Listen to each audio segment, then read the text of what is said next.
Gaze reading where the greats drop by.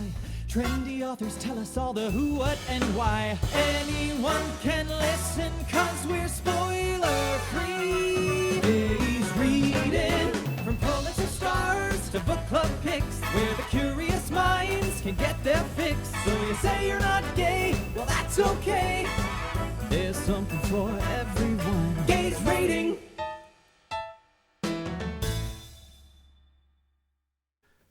Hello and welcome to Gaze Reading and this week's episode of What Are You Reading? I'm your host, Jason Blitman, and on today's episode, I have the absolute delight, April Reynolds, who is the author of the brand new book, The Shape of Dreams.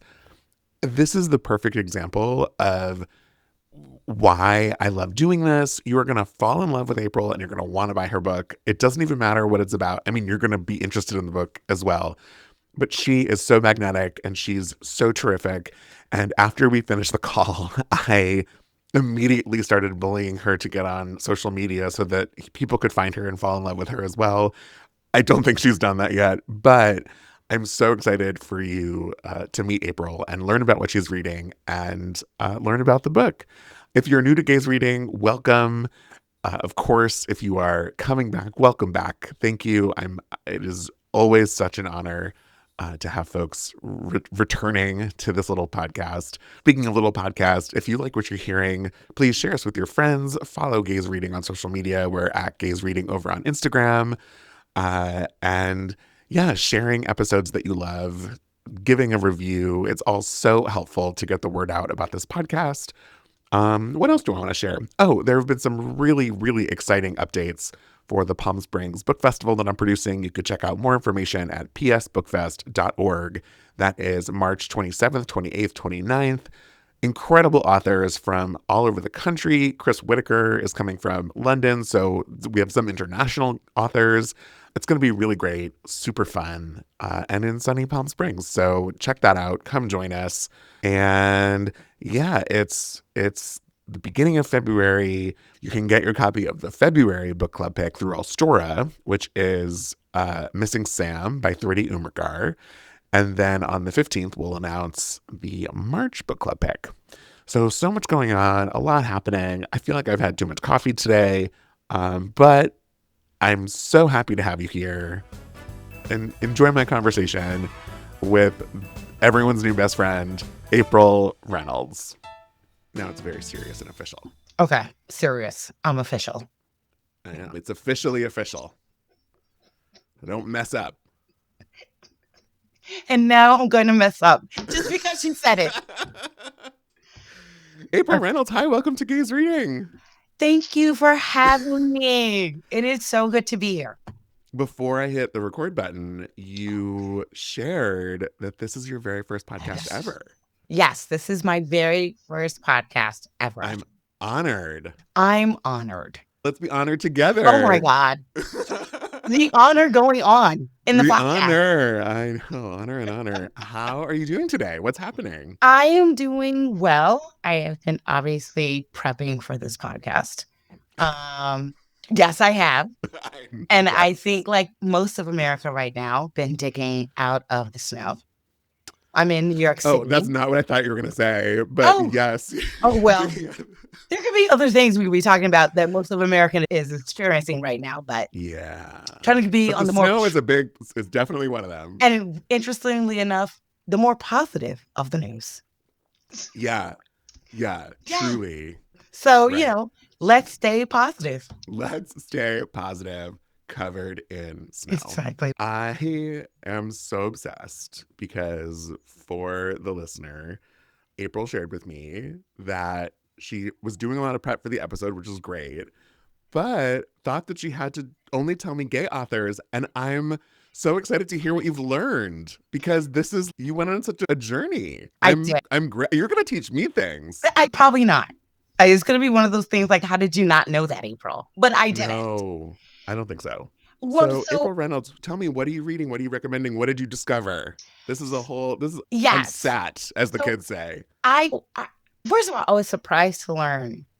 Look, they're the obvious. So I I've read tons of James Baldwin. We're going to talk about that. I was going to talk to you about Virginia Woolf. We're going to talk about that. And then I'm on the phone with my girlfriend, Peggy, who is just master at stuff like this. You can ask her the oddest questions. She's, you know what, girl?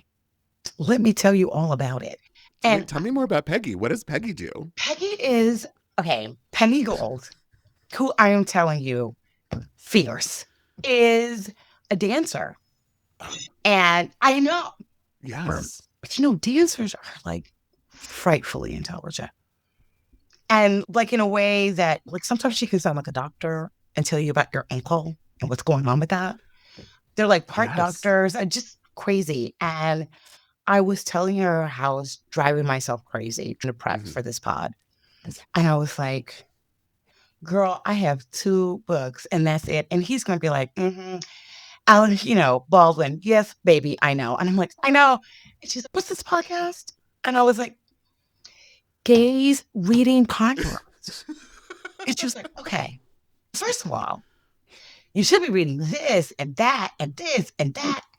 And we're talking about things. Peggy is all on this. And she was like, what about Michael Cunningham? And I was like, Michael Cunningham's gay? She was like, yes, baby, yes. You didn't know that? So, of course, I went to the Google machine. That man is happily married. I just was like, I was like, oh my God, I did not know that. And I own all of his books. Then we're like going on and on. Because you're an ally. Although I'm just going to come out and say, I like more, I'm a friend than an ally. Because an ally is somebody who lives in another country. Your friend is down with you. Like I'm on your side. I'm like, hey, let's do it together. Yes, friend. Right? Thank you. Thank you, friend. Thank you. Yeah. That's what I mean. And then we started talking more and she's, and of course, Octavia Butler. And I was like, Octavia Butler was gay? I don't think I knew that Octavia Butler was gay. Oh my God. This is when my podcast gets canceled. I was like, and the funny thing is, when we started that conversation, then morphed to about, which is interesting that Octavia Butler is gay and that she writes sci-fi. When you think about sci-fi, the genre, it's strangely a political space. It's where people talk about politics, literature, right? Like mysteries are about catching the bad guy and fantasy is about, royalty and magic. Sure, yeah. And dragons. But sci-fi, that's 1984. It gives you a glimpse into politically how we treat the other. And so it's fascinating to me when you think about Kindred, which I don't know how recently you've read it. Boo boo, you gotta read it. Because it is like, whoa. And it's about this Black woman. She's married to this white guy. And somehow, you don't understand how, she gets pulled back to the antebellum South. So suddenly, because she's a Black person, she is danger, Will Robinson, danger. And it's somehow this white guy who is, when she first meets him, is a little kid, is able to pull her back to his present, which is obviously her deep past, because they're family. And it just gets hairier and hair. It's crazy. It's crazy. Sometimes I give it to my students to read because I teach at Sarah Lawrence. Peggy teaches her too. That's how we're friends. And every year my students are like, oh no, this is getting really bad. This is getting really bad. And I'm like, welcome to slavery. That's right. It's great. And so it's been really wonderful finding all of these books. And I do feel weirdly proud of myself that they were on my shelves. Do you know what I mean? I do know what you mean. Like, I had no idea, but it's like, I'm down with Michael Cunningham. I own all of Octavia Butler. I have Randall Keenan. And I do own lots of Baldwin. There, I said it. Yes. Okay, I'm a late in life novel reader. Okay. So I'm basically only reading new things or things that haven't come out yet. Uh, Look at you. so the backlist stuff, I was just saying to someone, we need to pause for a year of publishing so that I could try to catch up on a couple things. Right. I need to read a couple Octavia Butler books. Yes. So what did you pull off your shelf? I pulled off Let the Dead Bury Their Dead by Randall Keenan, who Okay, also... So it was on your shelf. Had you read it? Yes. I have so many books on my shelf that I have not read. Okay. April, Well, my books are filled with books my shelves are filled with books I haven't read. The books, not all of them. A lot of the books that are double book, not read. But with the books on my shelves, yes, I have read them. I don't know where you pulled that from. You just buy stuff, and so. But I yes, know. well, So and I you have read read Let the Tell me Dead. about it. It's a collection of short stories. It is from actually my former teacher, who also taught at Sarah Lawrence, Randall Keenan. He, several years back, recently passed away, and he has this other book. Actually, Right, she's pulling it from the bookshelf, which means she has read it. I have it on my bookshelf. Walking on Water. Okay. Isn't this beautiful? It's beautiful, I think. It is about Black American lives at the turn of the 21st century and finding like all these stories about Black people living in unexpected places in America. And it's just fascinating. I don't know about you, but there are certain states I'm like, there are no Black people there. Come to find out, there's always a couple. And they have stories. And I'm always very curious to learn more. Yeah. You're like, whoa. So, yeah. And then, of course, there's Octavia Butler. And then, of course, there's Michael Cunningham, which I did not find out until yesterday with the help of my friend Peggy. I've also never read any Michael Cunningham, but I've seen the movie The Hours. God. Uba, let me just tell you.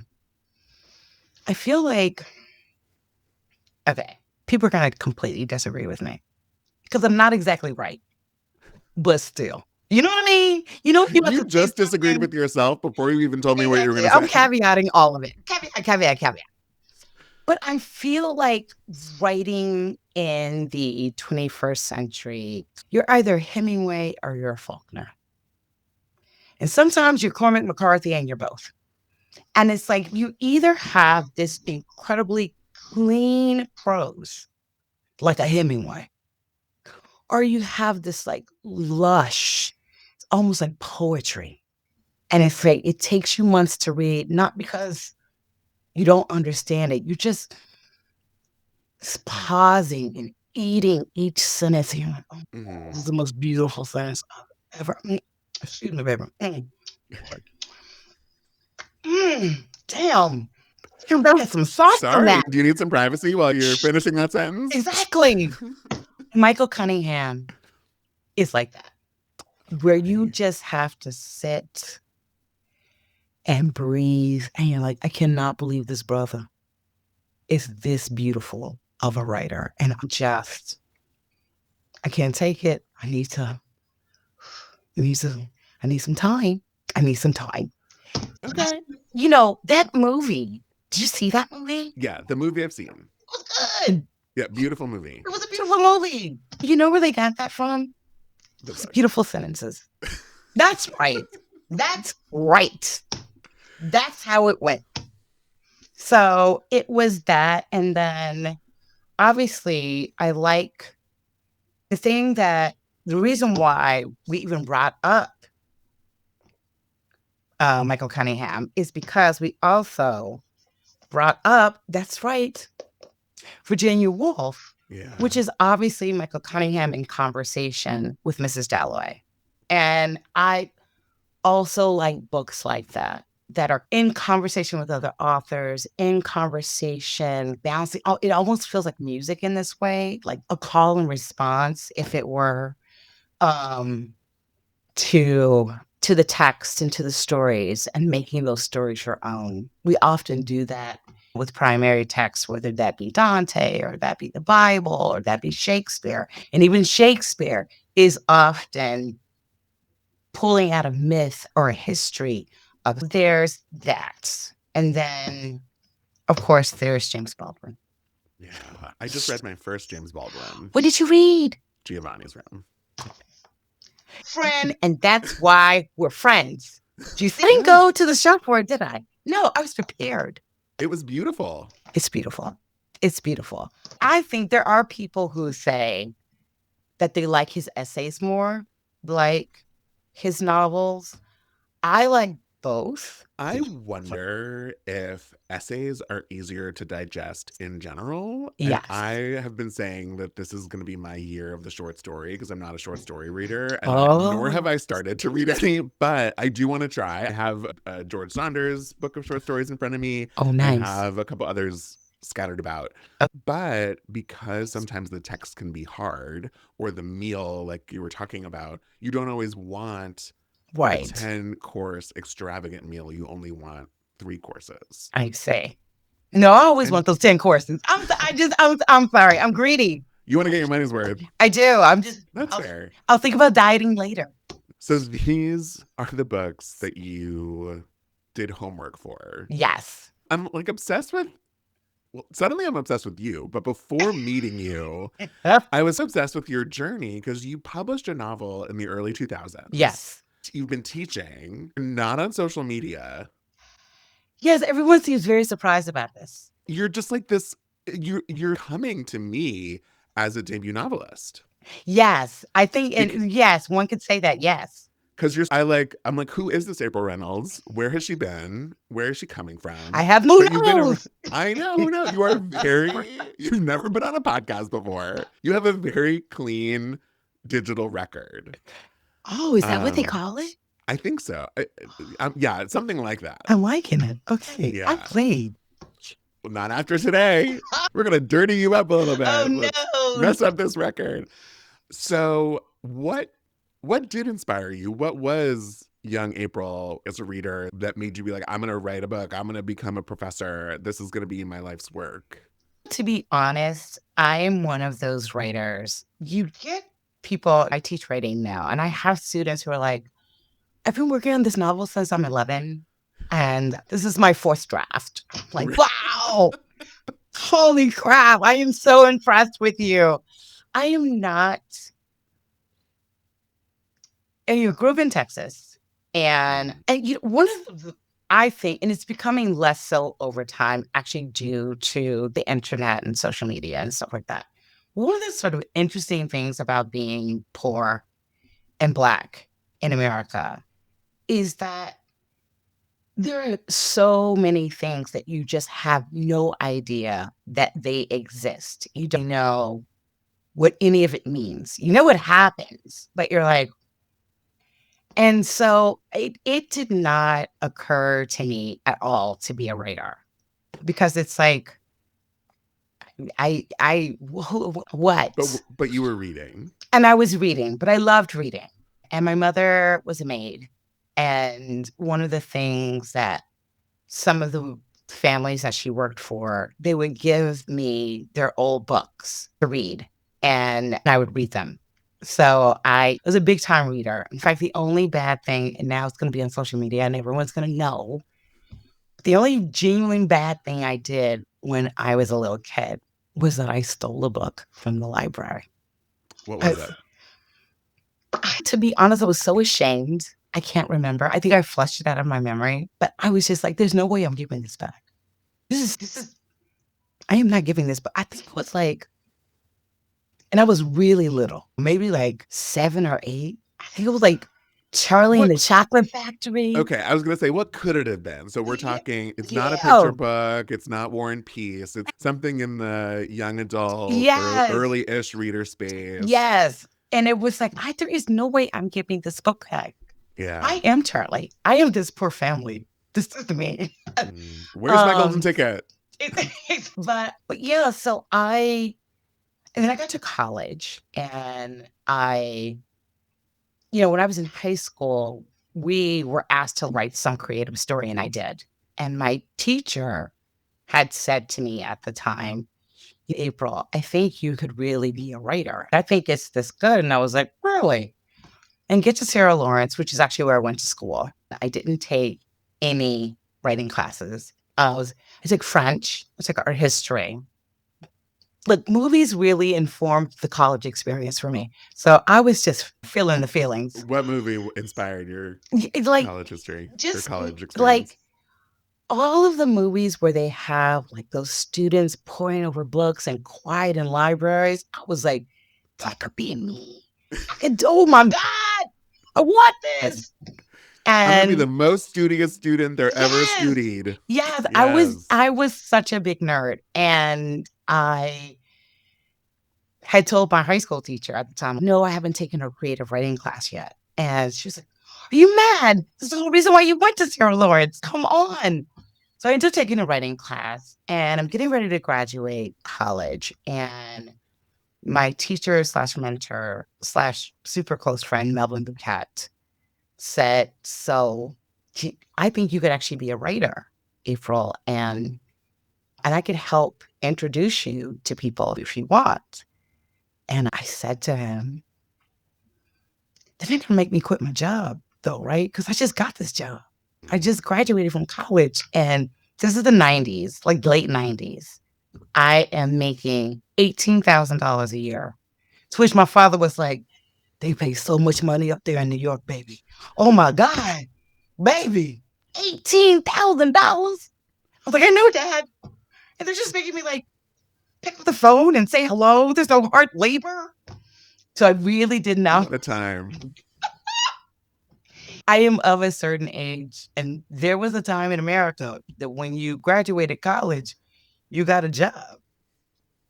We don't live in those times, but No. my students are like, so you just got a job? I'm like, yeah. Sometimes if you didn't want to, you travel Europe, stuff like that. We had money for that, but no, there were plenty of jobs that were just jobs.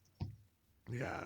Yeah. I'm obsessed. That's the beginning of your story from, I almost said so long ago. It's like such, I don't mean to imply that you're old enough for it to be so long ago. I am old. I am old, Baba. That's right. Black don't crack. That's real. You do That's look real. amazing. I'm very upset about it.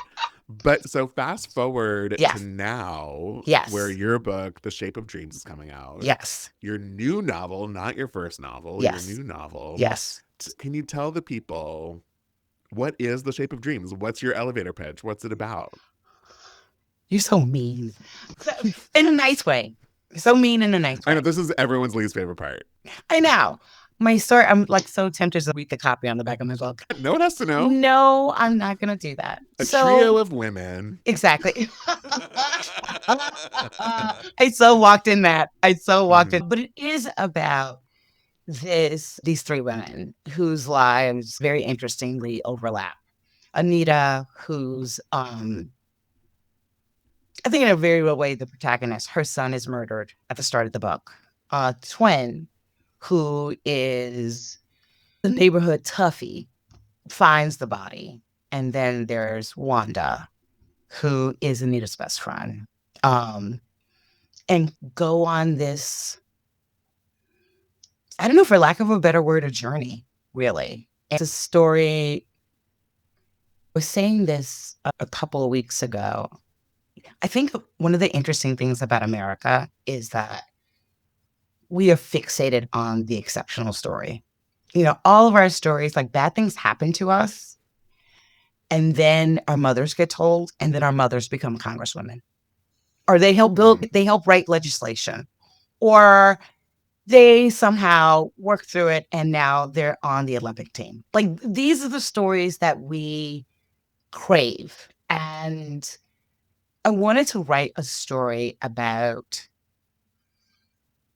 all of the solutions are compromised, right? And sometimes you grieve and you don't push through it, and you don't become a congresswoman, and you don't write legislation, and you don't get on the Olympics. You just make poor decisions that, of course, end up snowballing. And you need these sort of small M miracles to get you out of it. And that's what this story is about. And then obviously it's a story about justice and whether or not justice can happen to people who aren't perfect. That's the other thing. We've been seeing in the news the stuff that's been going on with Minnesota and the coverage between Renee Good, the ICE nurse. It's interesting if you have a particular radar of. It's just interesting. And they were able, I don't think completely, obviously, but they were able to dirty up Renee Good because she was a lesbian. Like they really ran with it. They're like, hey, we got handles here. Let's move it. And so are we as a country basically saying, unless you are a very particular kind of heteronormative, blah, blah, blah, no justice for you because you could have deserved it. The fact that your book, The Shape of Dreams, comes out when it does, it is going to be during Black History Month. And what I find so interesting about the sort of history of it all, it's not Frederick Douglass history. Yeah. It's not Harriet Tubman history. It's the history of East Harlem. Yeah. And it's this sort of microcosm and this moment in time in a place that is so historically relevant that doesn't get attention in a way that sort of the macro history gets. Yeah. I think I'm also kind of interested in I lived in East Harlem for a while, and it is a fascinating neighborhood in my opinion. And in the 80s is interesting. A kid in the 80s. And it was pretty rough back then. It was rough. We were going through some stuff. When I started thinking about this story, one of the things that I was sort of constantly taken aback is just like, how many theories about why the 80s shook out the way it shook out. And I was reading this not from like crazy conspiracy theory guys. There's like regular, normal people who were like, I think we got that violent and that out of hand and that it was lead in the water, girl. I'm like, really? Lead in the water? Causes people to do crazy things. But there is some, like, how exactly in that decade we became, when you compare living in a major city in America in the 80s versus any major city in America in the aughts and in the 90s, it's kind of stunning. And the thing that I was reading this dissertation and they were trying to, so towards late 80s, everyone has had it. Everyone is, okay, enough of killing each other and assaulting each other and all of the crack and all of it. And so every major city was coming up with, this is how we're going to fix this problem. It was quite varied, right? Dinkins and Giuliani had the no broken windows situation, but Chicago was doing its thing and LA was doing its thing and DC was doing its thing. And the funny thing is, it all worked.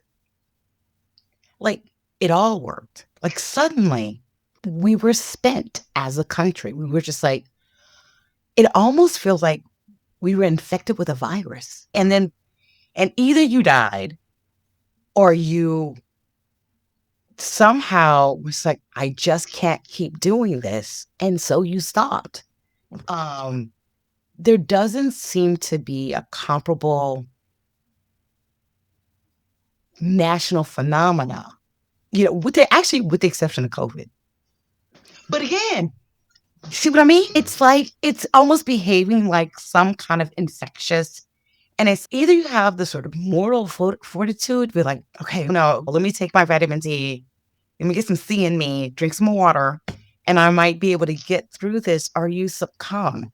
So I think in my book, The Shape of Dreams, it's really, I don't say this outright, I think, but I'm certainly hinting that for Black people, it's the moment where we stop going to church.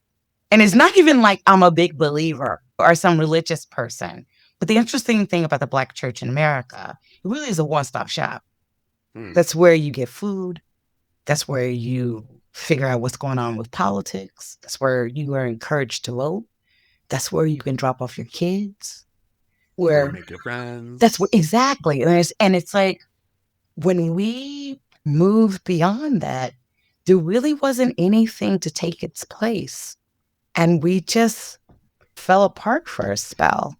So there's a little bit in my novel, this church burns down, and it really sets in motion this catastrophe that happens to this neighborhood because suddenly this huge group of people have nowhere to go for solace and for respite. So, and for the sake of clarity, that's not a spoiler. No, it is not a spoiler. That's right. That's not a spoiler.